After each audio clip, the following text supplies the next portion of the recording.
क्या प्रधानमंत्री ने किया हनुमान जी का अपमान? क्या अब माफी मांगेंगे नरेंद्र मोदी? आखिरकार क्यों आक्रामक है कांग्रेस पार्टी? जी हां दोस्तों, बड़ी खबर इस वक्त आ रही है जहां पर बजरंग दल की तुलना हनुमान से करने को लेकर कांग्रेस ने प्रधानमंत्री मोदी से माफी मांगने को कही है। क्या पूरी खबर आपको बताएंगे दोस्तों, लेकिन उससे पहले अगर आपको भी ऐसा लगता है कि 2024 में बदल रही है देश की सरकार तो वीडियो को लाइक करके कमेंट में लिखिए जय हिंद। दरअसल दोस्तों आपको बता दें कि कांग्रेस ने मंगलवार को प्रधानमंत्री मोदी पर हनुमान की तुलना बजरंग दल से करके हिंदू भक्तों की धार्मिक भावनाओं को ठेस पहुंचाने का आरोप लगाया और उनसे माफी मांगने के लिए कहा है। कांग्रेस प्रवक्ता पवन खेड़ा ने एक प्रेस ब्रीफिंग में कहा कि प्रधानमंत्री के लिए इस तरह की तुलना करना शर्मनाक है। उन्होंने इसे हनुमान के करोड़ों भक्तों का अपमान करार दिया है। खेड़ा ने कहा कि प्रधानमंत्री भगवान हनुमान में हमारी आस्था का अपमान कर रहे हैं। उन्हें देश से माफी मांगनी चाहिए क्योंकि उन्होंने हमारी धार्मिक भावनाओं को ठेस पहुंचाई है और किसी ने भी प्रधानमंत्री को बजरंगबली का अपमान करने का अधिकार नहीं दिया है। जी हां दोस्तों, आपको बता दें कि यहां पर एक ट्वीट कांग्रेस के हैंडल से किया गया है जिसमें लिखा है कि मोदी जी, बजरंग दल के बारे में आपके ही नेता ज्योतिरादित्य सिंधिया ने कहा था कि ये ISI सर्टिफाइड दल है और आप बजरंग दल की तुलना बजरंग बली से कर रहे हैं। हम अपने आराध्य बजरंग बली का अपमान नहीं सहेंगे। रिपोर्ट के मुताबिक इससे पहले प्रधानमंत्री मोदी ने कर्नाटक विधानसभा चुनाव के लिए कांग्रेस की घोषणा पत्र में बजरंग दल पर प्रतिबंध लगाने के वादे को लेकर उस पर कटाक्ष किया था और उन्होंने कहा था कि पार्टी ने पहले भगवान राम को ताले में बंद कर दिया था और अब ये बजरंग बली का नारा लगाने वालों को ताले में बंद करना चाहती है। राज्य में 10 मई को होने वाले विधानसभा चुनाव के लिए कांग्रेस ने अपने चुनावी घोषणा पत्र में कहा कि वो बजरंग दल और पॉपुलर फ्रंट ऑफ इंडिया जैसे व्यक्तियों और संगठनों के खिलाफ दृढ़ और निर्णायक कार्रवाई करने के लिए प्रतिबद्ध है। तो दोस्तों, क्या आपको भी ऐसा लगता है कि प्रधानमंत्री मोदी ने किया है भगवान हनुमान का अपमान और उनको मांगनी चाहिए माफी? कमेंट में अपनी राय जरूर बताइए। वीडियो लाइक करना मत भूलेगा। रुक करते हैं अगली ब्रेकिंग न्यूज की तरफ। प्रियंका गांधी की भाजपा को चुनौती, किसी भी प्रदेश में लड़कर दिखाएं चुनाव। जी हां दोस्तों, आपको बता दें कि कर्नाटक विधानसभा चुनाव को लेकर सभी राजनीतिक पार्टियों ने पूरी ताकत झोंक दी है। राज्य में दलों के दिग्गज नेताओं का जमावड़ा लग रहा है और पूरा राज्य चुनावमय हो गया है। और इसी बीच आपको बता दें कि कांग्रेस महासचिव प्रियंका गांधी ने कर्नाटक में जनसभा को संबोधित करते हुए बीजेपी पर जमकर हमला बोला। उन्होंने कहा कि मैं भाजपा, उनके पीएम, उनके मंत्री और सारे नेताओं को चुनौती देती हूं कि किसी भी प्रदेश में वो जनता के मुद्दों पर एक चुनाव लड़कर दिखाएं।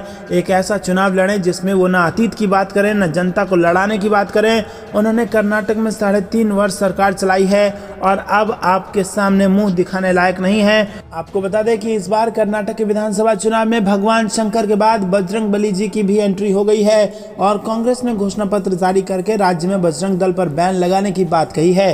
रुक करते हैं अगली ब्रेकिंग न्यूज की तरफ। राहुल गांधी ने प्रधानमंत्री नरेंद्र मोदी को घेरते हुए कहा, बोम्मई येदियुरप्पा के भ्रष्टाचार पर खामोश क्यों हैं? जी हां दोस्तों, आपको बता दें कि कर्नाटक विधानसभा चुनाव में सत्ताधारी भाजपा को चुनौती दे रही कांग्रेस के वरिष्ठ नेता राहुल गांधी ने मंगलवार को तीर्थाहल्ली में प्रधानमंत्री नरेंद्र मोदी पर निशाना साधते हुए कहा कि वो कर्नाटक में आकर सिर्फ अपनी बात करते हैं, अपने एजेंडे पर बात करते हैं, लेकिन उन्हें और कोई मुद्दा नहीं दिखाई देता। राहुल गांधी ने कहा कि आखिर प्रधानमंत्री मोदी कर्नाटक में भाजपा सरकार के भ्रष्टाचार पर चुप क्यों हैं? वो क्यों नहीं मुख्यमंत्री बसवराज बोम्मई और उनके पहले मुख्यमंत्री रहे BS येदियुरप्पा पर बात करते हैं? उनके द्वारा कमीशन की सरकार चलाए जाने पर बोला जाना चाहिए। राहुल गांधी ने जनसभा में मौजूद लोगों को याद दिलाया कि कर्नाटक में 10 मई को होने वाला विधानसभा चुनाव नरेंद्र मोदी के बारे में नहीं बल्कि उनके भविष्य और उनके बच्चों के भविष्य के लिए हो रहा है। जी हां दोस्तों, रुक करते हैं अगली ब्रेकिंग न्यूज की तरफ। जरूरत पड़ी तो छत्तीसगढ़ में भी लगा देंगे बजरंग दल पर बैन, भूपेश बघेल का बड़ा बयान। जी हां दोस्तों, बता दें कि कांग्रेस ने अपने मैनिफेस्टो में कर्नाटक में उनकी सरकार आने पर बजरंग दल को बैन करने की बात कही थी। रुक करते हैं अगली ब्रेकिंग न्यूज की तरफ जो कि मध्य प्रदेश से आ रही है। बजरंग दल पर कमलनाथ का बड़ा दावा, 23 साल पहले कांग्रेस के CM ने भेजा था बैन का प्रस्ताव। जी हां दोस्तों, कर्नाटक विधानसभा चुनाव में कांग्रेस के घोषणा पत्र को लेकर सियासत तेज हो गई है। कांग्रेस ने अपने घोषणा पत्र में बजरंग दल को बैन करने की बात कही है और इसी के साथ ही मध्य प्रदेश में भी बजरंग दल को लेकर सियासत तेज हो गई है और राज्य में इसी साल विधानसभा चुनाव है। विधानसभा चुनाव से बजरंग दल पर बैन का मुद्दा तेज होता जा रहा है। और दोस्तों, आपको बता दें कि बुधवार को राजधानी भोपाल में मीडिया से बात करते हुए कमलनाथ ने बड़ा बयान दिया है। कमलनाथ ने कहा है कि जो संगठन नफरत फैलाए उन्हें बैन कर देना चाहिए और इस बयान के बाद प्रदेश की सियासत तेज हो गई है। बजरंग दल के बैन होने पर कमलनाथ ने कहा कि हमारे मैनिफेस्टो कमेटी की बैठक हो रही है और हम तो कहते हैं कि सुप्रीम कोर्ट कह रहा है और पूरा देश कह रहा है कि जो नफरत फैलाए, विवाद करवाए, उसके खिलाफ सख्त कार्रवाई होनी चाहिए। हमारे सामाजिक एकता की बात है। हनुमान जी का मंदिर बनवाने और मूर्ति बनवाने के संबंध में कमलनाथ ने कहा कि हाँ, मैंने मंदिर और मूर्ति बनाई है, लेकिन ये बताइए कि बजरंग दल और हनुमान जी का क्या संबंध है। दोस्तों, रुक करते हैं अगली ब्रेकिंग न्यूज की तरफ। सेबी अडानी समूह से जुड़े विदेशी फंड के स्वामित्व पर स्पष्टता सुनिश्चित करे, कांग्रेस का बड़ा बयान। जी हां दोस्तों, आपको बता दें कि कांग्रेस ने एक खबर का हवाला देते हुए बुधवार को कहा कि भारतीय प्रतिभूति विनियमन बोर्ड यानी कि सेबी को अडानी समूह में निवेश करने वाले विदेशी फंड के स्वामित्व के संदर्भ में सभी जरूरी साधनों का उपयोग करना चाहिए। पार्टी महासचिव जयराम रमेश ने जिस खबर का हवाला दिया उसमें दावा किया गया है कि अडानी समूह की कंपनियों में निवेश करने वाले कुछ अंतर्राष्ट्रीय फंड ने गोपनीयता और विदेशी निजता कानून का हवाला देते हुए लाभकारी स्वामित्व के बारे में जानकारी साझा करने से इनकार कर दिया है। रुक करते हैं अगली ब्रेकिंग न्यूज की तरफ। अनुराग ठाकुर ने मामले को दबाने की कोशिश की। पहलवान विनेश फोगाट ने अनुराग ठाकुर पर लगा दिया बड़ा आरोप। जी हां दोस्तों, भारतीय कुश्ती महासंघ के प्रमुख बृजभूषण शरण सिंह के खिलाफ अन्य शीर्ष पहलवानों के साथ यहां जंतर मंतर पर विरोध प्रदर्शन कर शीर्ष पहलवान विनेश फोगाट ने आरोप लगाया है कि केंद्रीय खेल मंत्री अनुराग ठाकुर ने पैनल ठोस कार्रवाई करने के बजाय निरीक्षण कर मामले को दबाने की कोशिश की और अपने विरोध के दूसरे चरण के दौरान पहलवान बृजभूषण की गिरफ्तारी की मांग कर रहे विनेश फोगाट ने कहा कि हमने केंद्रीय खेल मंत्री अनुराग ठाकुर से बात करने के बाद अपना विरोध समाप्त किया है और सभी एथलीट ने उन्हें यौन उत्पीड़न के बारे में बताया था और एक समिति बनाकर उन्होंने मामले को दबाने की कोशिश की। उस समय कोई कार्रवाई नहीं की गई। दिग्गज पहलवान ने यह भी कहा कि एक शक्तिशाली व्यक्ति के खिलाफ खड़ा होना कठिन है जो बहुत लंबे समय से अपनी शक्ति और स्थिति का दुरुपयोग कर रहा है।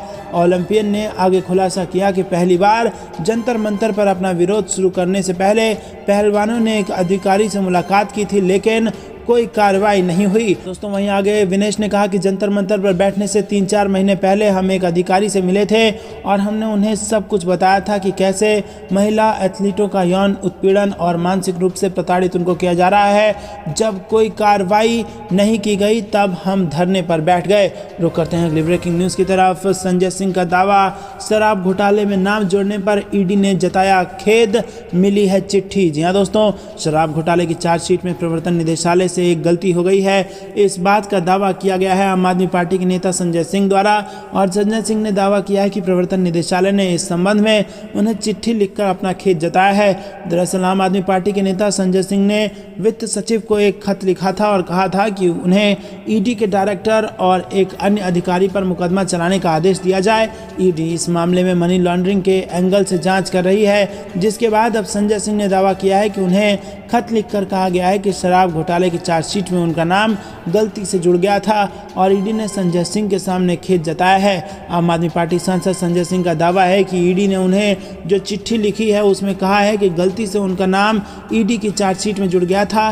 संजय सिंह ने ईडी की तरफ से ये चिट्ठी मिलने का दावा किया है और इस पूरे मामले पर आम आदमी पार्टी द्वारा ट्वीट कर कहा गया है कि संजय सिंह द्वारा कानूनी कार्रवाई करने पर ईडी ने अपनी गलती मान ली है और कहा है कि गलती से चार्जशीट में उनका नाम आ गया था। इससे पहले संजय सिंह ने एक खत ट्वीट किया था और कहा था कि उन्होंने ईडी के निदेशक और एक अन्य अधिकारी पर कार्रवाई को लेकर वित्त सचिव को खत लिखा है और इस खत में कहा गया है कि चार्जशीट में मेरा नाम जानबूझकर मेरी छवि खराब करने के लिए लिया गया था। मनी लॉन्ड्रिंग के तहत जांच के दौरान दिनेश अरोड़ा के एक बयान का जिक्र किया गया है, जिसमें वो कहता है कि अमित ने उनसे मदद मांगी थी कि उसकी दुकान को पीतमपुरा से ओखला शिफ्ट कर दिया जाए क्योंकि ये मामला आबकारी विभाग के पास पेंडिंग था। दोस्तों, ये थी दिन भर की सारी जरूरी और बड़ी खबरें। तक बने रहने के लिए बहुत बहुत धन्यवाद। जय हिंद, जय भारत।